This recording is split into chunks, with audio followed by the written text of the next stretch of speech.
जिस देश में अध्यापक, पत्रकार, डॉक्टर अगर बेईमान हो जाए और नौकरी करने लगे, उस देश का भविष्य हमेशा खतरे में होता है।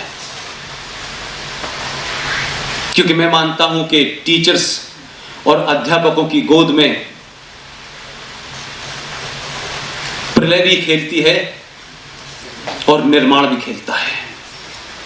यह अध्यापक को तय करना है कि वो प्रलय के माध्यम से जेएनयू में, जादवपुर में, हैदराबाद में भारत तेरे टुकड़े होने वालों को पैदा करेगा या इस राष्ट्र के निर्माण में बनने वाले कुरुक्षेत्र जैसे विश्वविद्यालयों को पैदा करेगा। यह टीचर्स को तय करना, दोनों आपके हाथ में है। शिक्षक मां बाप से भी ज्यादा क्लोज होता है। आपकी कही हुई बात उस बच्चे के दिमाग में जब ही जाती है जब वो आपको देख करके कहता है कि ये मेरा टीचर है, इसके ऊपर उंगली नहीं उठाई जा सकती। ये 24 कैरेट का खरा हुआ आदमी है। और ये तीनों प्रोफेशन जो मैंने बताए हैं, चाहे वो पत्रकारिता हो, चाहे वो अध्यापक का काम हो, चाहे वो डॉक्टर का काम हो, ये पेशा नहीं है, ये मिशन है।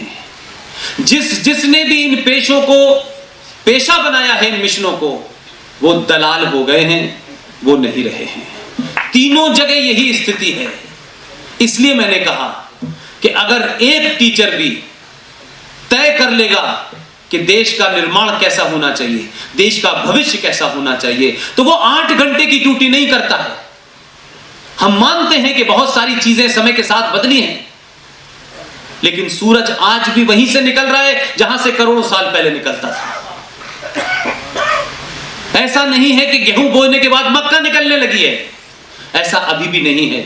तो जिस बात का जिक्र कर रहे थे कि जिस धर्म को आप मानते हैं, जिस पूजा पद्धति को आप मानते हैं, उसमें आपका कुछ नहीं है। आप उस पूरी कायनात, उस पूरे ब्रह्मांड में जितनी चीजें हैं, उसमें आप एक हिस्सा मात्र हैं। आपकी संस्कृति ये कहती है कि आप इसके हिस्से हैं, इस प्रकृति के, लेकिन उनकी संस्कृति कहती है कि जो कुछ भी इस कायनात में है वो सिर्फ मैंने तुम्हारे लिए बनाया है। दोनों में फर्क है।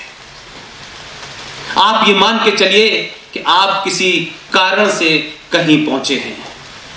अगर 60 गांठ झूठ से भी, फरेब से भी, जाली डिग्री से भी कोई कहीं पहुंचा है, तो ये मान के चलिए कि आप नहीं पहुंचे। उसको आपको वहां पहुंचाना था, तो उसने तमाम बुरे कामों में आपकी मदद की है।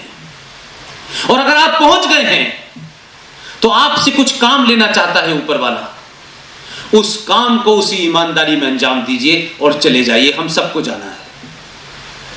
ये बड़ी बड़ी गाड़ियां, ये बड़े बड़े बच्चे, ये वो दुनिया जमाने का, ये सब यही रह जाना है। आप ये मान के जिए कि आज का दिन ईमानदारी से मैं रहूंगा, मैं कल के लिए क्या दे के जा रहा हूं, इतना ही सिर्फ आप तय कर लें। इस देश में संकट नहीं है, करोड़ों लोग बाहर निकल आएंगे। ये जो दुनिया भर का पुरुषार्थ चल रहा है, ये हजारों साल का पुरुषार्थ है, ये हजारों लोगों का पुरुषार्थ है कि 2014 पैदा हुआ है। ये एक दिन में नहीं पैदा हुआ है। आप अपनी भूमिका को ईमानदारी से निभाइए। हमसे जो हो सकता है वो हम करने की कोशिश कर रहे हैं। जीडी बख्शी कर रहे हैं, आरएसएम कर रहे हैं। हम में से किसी को भी कोई इस किस्म का लालच नहीं है कि जिंदगी में प्राप्त करने के लिए राष्ट्रवाद के माध्यम से हम जाएं। हम राष्ट्रवाद की सीढ़ी चढ़ के किसी पद पे नहीं पहुंचना चाहते। इससे बड़ा पद हमारे पास नहीं है। लिहाजा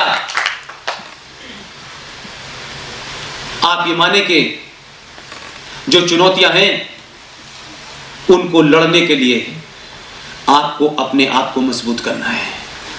और दूसरी बात, बार बार मैं ये कहता हूं, आप जब अपने को मजबूत करते हैं तो इसका ये कतई मतलब नहीं होता कि आप किसी दूसरे को मारने के लिए करते हैं। आप तो उस संस्कृति के लोग हैं कि सिर्फ अपने अंदर की कमजोरियों को और कंफ्यूजन को दूर कर लीजिए। अभी चंद लोगों का कंफ्यूजन दूर हो गया है, और जिनका दूर हो गया है, इसीलिए जो नामुमकिन था वो मुमकिन हो गया है। लिहाजा आपको कहीं जाने की जरूरत नहीं है। आखिरी बात कह के खत्म करना चाहता हूं मैं।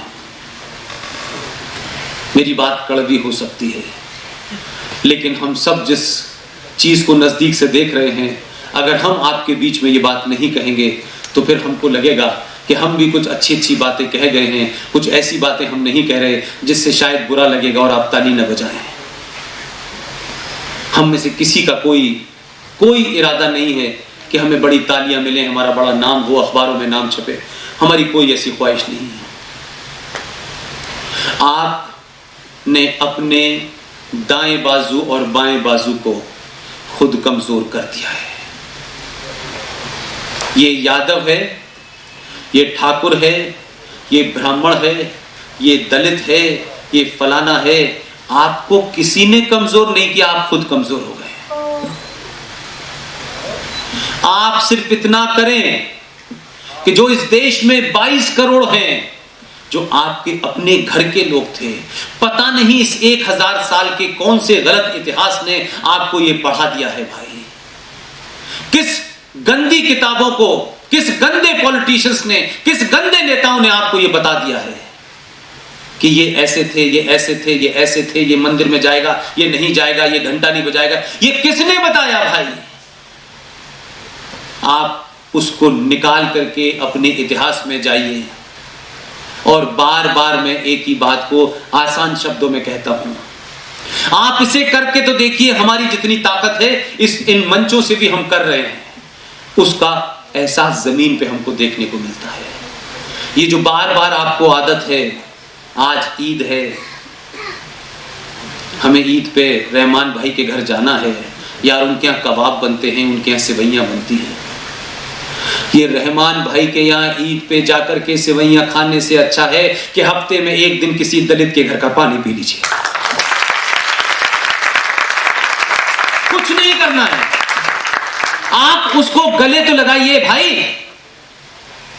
आप उनको गले मिलते हैं 3 बार जिनको मलिश कहते हैं, जिन्होंने हमारे पूर्वजों का मर्डर बलात्कार किया है, उनसे 3-3 बार गले मिलते हैं। लेकिन जिसने हर स्थिति में 1200 साल पहले भी और उस कश्मीर में भी जहां संवैधानिक तौर पे एक ऑर्डर पास हुआ था, वो तो अब समाप्त हो गया, लेकिन आपको बताने के लिए कह रहा हूं। अगर किसी ने पुरुषार्थ किया है तो उसके पुरुषार्थ की तारीफ करनी चाहिए। कोई जरूरी नहीं है कि उसका सरनेम क्या है, वो हमारा है, हमें उसकी तारीफ खुलेआम करनी चाहिए। जम्मू कश्मीर के अंदर एक संविधान जो अब डस्टबिन में चला गया, उस संविधान में एक प्रोविजन किया 1957 में, 1957 में। ये पूरे देश को नहीं पता, ये चिल्लाते चिल्लाते बताते बताते हम लोग शायद पिछले 2 साल से हर एक को बता रहे हैं। ये इस रेफरेंस में इस्तेमाल कर रहा हूं कि जो लोग बार बार आपको कहते हैं 1957 में जम्मू कश्मीर राज्य में स्वीपर्स ने हड़ताल कर दी थी, महामारी फैल गई पूरे जम्मू कश्मीर में।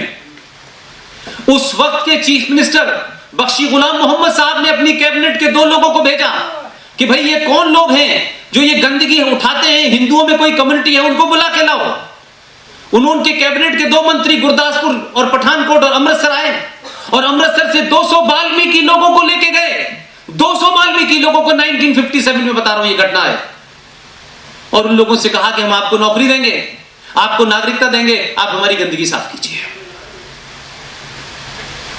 उन लोगों ने 1957 में देश में किसी को कुछ पता नहीं था, उन लोगों ने उनकी नौकरी मान ली और पूरे राज्य को 2 महीने में साफ सुथरा कर दिया।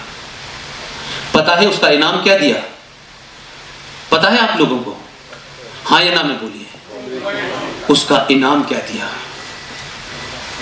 जो जय भीम और जय मीम का नारा लगा रहे हैं, जो दलित मुसलमान के भाई भाई का ड्रामा कर रहे हैं, उसका उन्होंने उन गरीब अनपढ़ बेचारे लोगों को यह इनाम दिया कि आपने जम्मू कश्मीर के संविधान में एक एग्जीक्यूटिव ऑर्डर पास किया। और उस एग्जीक्यूटिव ऑर्डर में क्या कहा?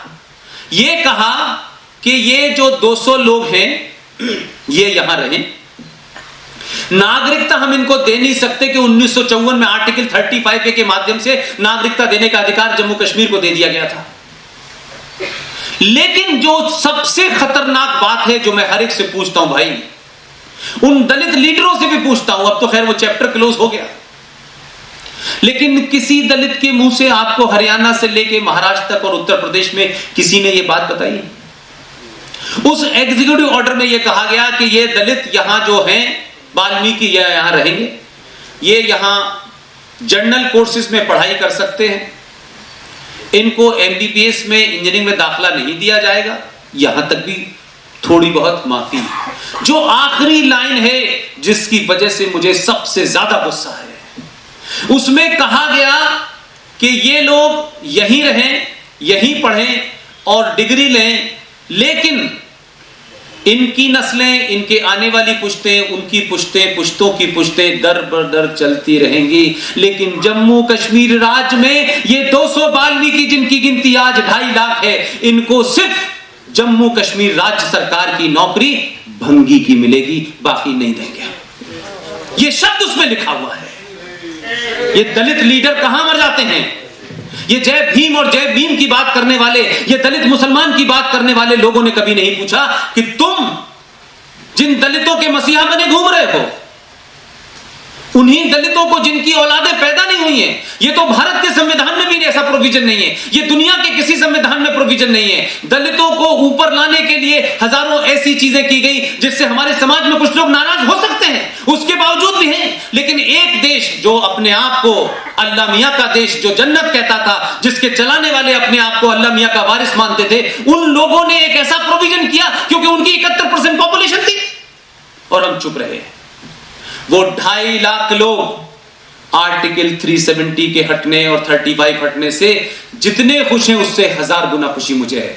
वो आजाद हुए हैं। वो संविधान जो उनके ऊपर पिछले 65 साल से था, जिसके कारण उनके बच्चों को सिर्फ दलित की नौकरी, सिर्फ सफाई कर्मचारी की नौकरी जम्मू कश्मीर राज्य सरकार ऑफर करती थी,